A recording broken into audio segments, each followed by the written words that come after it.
स्वागत। मी तनुश्री। आता बघूया सविस्तर बातमी। त्यानंतर अन्याय अत्याचार सहन करणार नाही। आमच्या बाबासाहेबांनी आम्हाला सांगितलं, अन्याय करणाऱ्यापेक्षा अन्याय सहन करणारा जास्त गुन्हेगार आहे आणि आम्ही बाबासाहेबांची औलाद आहोत आणि हा अन्याय आम्ही कदापि सहन करणार नाही। हा आता आणि शेवटचा यांचा हा प्रयत्न झालेला आहे। याच्यानंतर जर असं कुठं घडलं, आम्ही आता युद्ध करू आणि बुद्ध बाजूलाच ठेवू। आता पेन आमच्या हातात आहे। तुम्ही तलवार उचलण्याची भाषा आमच्या सोबत करू नका। तुम्ही भीमा कोरेगावचा इतिहास आठवून ठेवा। आम्ही फक्त 500 लोक जेव्हा संघटित होतो तेव्हा 28,000 कापतो।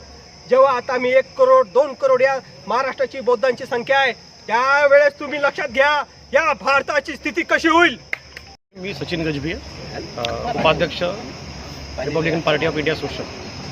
आज आम्ही अक्षय भालेराव या युवकाचा जो नांदेडमध्ये निर्गुण हत्या झाली, त्या हत्येच्या संदर्भात आम्ही जे मोर्चा काढला आहे आणि त्या मोर्चाचं निवेदन आम्ही तहसीलदार मॅडमला दिलेलं आहे आणि या अक्षय भालेरावच्या हत्याऱ्यांना कठोर शिक्षा झाली पाहिजे।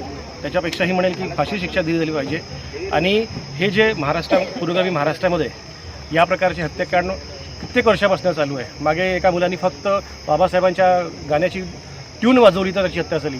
खरल्यांजीसारखी हत्याकांड झालं आणि त्याच्यातूनही हे महाराष्ट्र त्यांना हा धडा शिकलेला नाही। हे केव्हापर्यंत होईल आणि यावेळेस जर असं होईल तर का प्रत्येक वेळेस आम्हाला रस्त्यावर यावं लागेल। यावेळेस आम्ही थांबणार नाही आणि फक्त नागपुरातला हा हिंगणा नाही, पूर्ण नागपूर आणि संपूर्ण महाराष्ट्रामध्ये अशा प्रकारचे मोर्चे निघतील आणि मग आम्ही सरकारला दाखवून देऊ की आमची ताकद काय आहे। Shirish Dhandravye, Republican Party of India सोशलचा कोषाध्यक्ष। या पुरोगामी महाराष्ट्रामध्ये 350 वर्ष झाले महाराजांच्या राज्याभिषेकाला। त्याच दिवशी ह्या नव्याने आपल्याला या महाराष्ट्रात शिवशाही उपभोगायला दिसून राहिलेली आहे। तर हे लोकशाहीची हत्या करून या प्रातिनिधिक स्वरूपामध्ये त्या मुलाची हत्या झालेली आहे असं मी या ठिकाणी मानतो। लोकशाहीचीच हत्या झालेली आहे। नवीन संसद यांनी उभारली, तिथं त्या सत्तेचं हस्तांतरण झालेलं आहे। मनुस्मृती हे लागू करणार आहे, संविधान जाळून टाकणार आहेत। हे आता ते युद्ध सुरू करणार आहे। या युद्धाचा अंत आम्ही करू। संविधान की क्या पहचान, मानो मानो एक समान। संविधान की क्या पहचान, मानो मानो एक समान। समता सैनिक दल की क्या पहचान, मानो मानो एक समान। समता सैनिक दल की क्या पहचान, मानो मानो एक समान। बुद्ध धर्म की क्या पहचान, मानो मानो एक समान। बुद्ध धर्म की क्या पहचान, मानो मानो एक समान। मैं जिंदा भगत, समता सैनिक दल और ये सब लोगों की ये मांग है कि अक्षय भालेराव एक सीधा सरल इंसान था। दुकान में कुछ किराना खरीदने गया, तिड़के और परिवार, उनके भाई, उनकी बिरादरी, ये सारे के सारे उसको देखकर दुकान से बाहर खींचे। उसके हाथ और पाँव पकड़कर हाथ में की जो उनके हाथ में जो तलवार थी तिड़के के और खंजर था, उन्होंने भकाभक दत्ता तिड़के ने आवाज़ लगाई कि भाई इसका ख़त्म कर डालो इसको जगह पर ही। तो वैसे ही उसके ऊपर में लगातार खंजर चलने लगे। उसकी मौत हो गई। उसको बचाने उसका भाई गया तो उसके हाथ पर भी वार गया, वो लहूलुहान हो गए। लोगों ने चिल्लाया, उसने बोला कि बचा बचा, तो उसकी माँ देवकी उसके भी ऊपर में हमला किया। यानी ये जातिवादी हमले कब तक का महाराष्ट्र शासन हमारे पर ही लगातार जुल्म करता है। जबकि डॉक्टर बाबा साहब अम्बेडकर ने इतना बड़ा संविधान देकर सारे लोगों को समानता का अधिकार, आज़ादी का अधिकार दिया, लेकिन वो अधिकार हमसे छीना जा रहा है। हमसे एजुकेशन छीना जा रहा है। हमसे सारे बाबा साहब ने जो संविधान के तहत जितने भी कानून कायदे बनाए उस सारे को तहस नहस कर रहे, उसको किनारे रख दिया संविधान को। और जो मनुवादी ताकतें हैं उनके इशारों पे चलते हैं और उनके इशारों से ही हमारे लोगों का मर्डर होता है। ये मर्डर रुकना चाहिए और वो मनुवादी ताकत और जो हिटलर शाही की ताकत है वो जल्दी जल्द ख़त्म करे। अन्यथा अभी तो सिर्फ ये हिंगना में आग लगी, लेकिन पूरे नागपुर शहर में भी इसकी आग लग सकती है। फिर शासन के ऊपर में सारी जिम्मेदारी रहेगी। मैं भीमाताई, काय सांगा? जय भीम।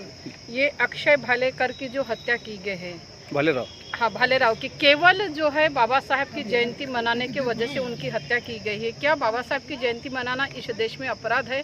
यदि इस देश में बाबा साहब की जयंती मनाना अपराध है तो शासन के लोग फिर बाबा साहब की जयंती मनाकर लोगों को गुमराह करने का क्यों काम करते हैं? अक्षय की हत्या की तो शासन के लोग शांत क्यों बैठे हैं? उन्होंने इन गुनहगारों को पकड़ कर अभी तक की बड़ी से बड़ी सजा यानी फांसी की सजा क्यों नहीं दी? एक भी व्यक्ति को यदि बाबा साहब के पीछे जो षड्यंत्र करते हैं उनको यदि फांसी की सजा हो जाती है तो बाकी के लोग जो है डरेंगे और गुनाह करने से बचेंगे। आप दिखावे के लिए शासन के लोग बाबा साहब के नाम का उदो उदो करते हैं और उसी समाज को, बाबा साहब के मानने वाले समाज के ऊपर अन्याय अत्याचार करते हैं। मैं महिला जो शासन करता है उनसे यह अपील करना चाहूँगी कि एक पशु प्राणी मरता है, एक हथनी मरती है तो आपके आंखों से आंसू निकलते हैं, और एक जीवित आदमी मरता है, ये कीवा मरता है, घर का कर्जदार व्यक्ति मरता है, उसके लिए आप शादी संवेदनाएं भी व्यक्त नहीं करते। क्या इस देश में, जिस देश में बाबा साहब का संविधान चलता है, उस देश में बाबा साहब के मानने वाले लोगों को बाबा साहब का नाम लेने का अधिकार नहीं है क्या? ये कैसा पानी के लिए बच्चे की हत्या की जाती है? तो ये कब तक चलता रहेगा? और ये अम्बेडकरी समाज अब यहाँ रुकने वाला नहीं है। इसके आगे हम बहुत बड़ा आंदोलन करेंगे यदि इन लोगों को फांसी की सजा नहीं हुई। विषय असा आहे की पुरोगामी महाराष्ट्रामध्ये बोडारा गावामध्ये अक्षय भालेराव या तरुणाचा निगडून खून करण्यात आला आणि त्याची कारणं म्हणजे त्या तरुणाने आपल्या गावामध्ये परमपूज्य डॉक्टर बाबासाहेब आंबेडकर यांची जयंती साजरी केली म्हणून त्याचा खून करण्यात आला। जर पुरोगामी महाराष्ट्रामध्ये अशा प्रकारचे जर हत्याकांड होत असतील तर याचे पडसाद इतरही जागेवर उमटतील। अक्षय भालेरावच्या मारेकऱ्यांना जलद गती न्यायालयामध्ये त्यांच्यावर खटला चालवून त्यांच्याविरुद्ध ॲट्रॉसिटीज ॲक्ट अंतर्गत केसेस दाखल करून आणि भारतीय दंडविधानाच्या तहत त्यांच्यावर खटले दाखल करून जलद गती न्यायालयामध्ये त्यांच्याविरुद्ध खटला चालवा आणि त्यांना लवकरात लवकर शिक्षा करा।